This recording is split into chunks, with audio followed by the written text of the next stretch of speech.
Stop putting the wrong things in. You see, as I said, we are adaptation machines. Our bodies, our physical bodies adapt to our environment. We don't get to choose that. We only get to choose the environment we put them in. If it's the gym or McDonald's, the body doesn't care. Its job is to adapt. But it's the same with our mind. So stop putting the wrong programming in. In other words, if you think of the two biggest things that impact us unconsciously more than anything else, it's the mainstream media and our peer group of who we hang with.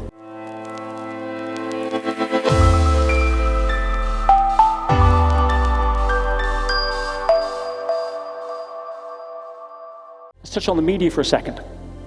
Now, for those of you that still think that the mainstream media is about reporting the news, I've got news for you. You're in Disneyland.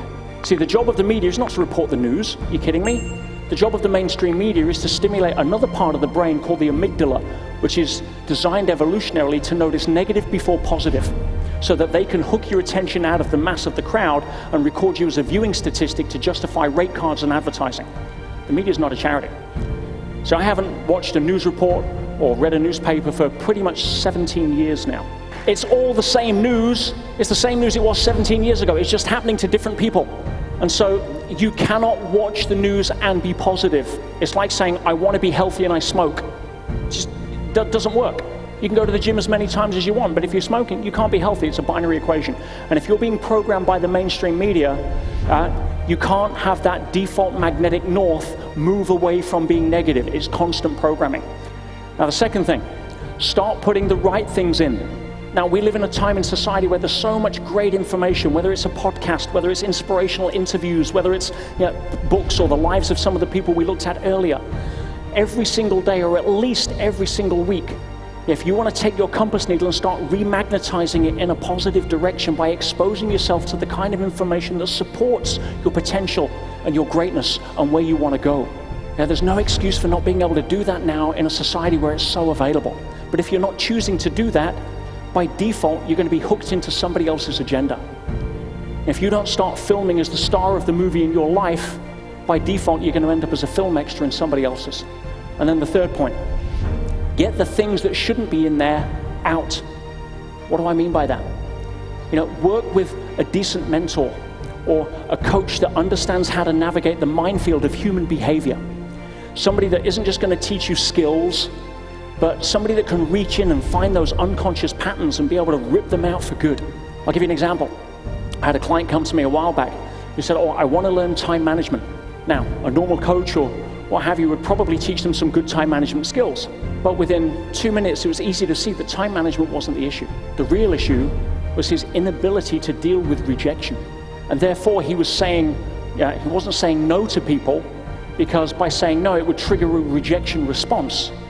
And therefore, he was saying yes to too many things, and therefore there was too much on his calendar, and therefore he thought he needed time management. You get the idea? You see, when we're able to start addressing things like our unconscious programming, when we start to create the best habits that we can by programming ourselves consciously, when we start grabbing that compass needle and bringing it over to the right direction so that the 95% of the time we're sleeping awake, we're able to be who we need to be, that's when we can start to achieve the real game in town, which is self-mastery. See, before you spend another penny on workshops or skills or anything, work on yourself. See, mastering the game of self throughout human history has been the #1 recommendation of virtually everybody that achieved it and then preached the benefits of it to people that usually weren't listening. But by mastering our sense of self, we're able to walk into a room where everything's descending into chaos and retain our center. When everything's breaking down around us with the eye of the storm, it's like, move, I'll handle it. See, that's the best way that you'll be able to handle uncertainty. And when we commit to self-mastery, we give ourselves the best shot of becoming the best and greatest versions of ourselves that we can be. And then we get to become the example and the invitation to others.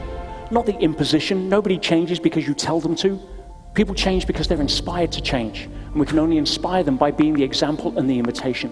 And at that point, we have a chance of being able to really make a change in this world, make a difference, which is what the world needs right now. And ultimately, be the embodiment of what Gandhi said, which was to be the change you wish to see in the world.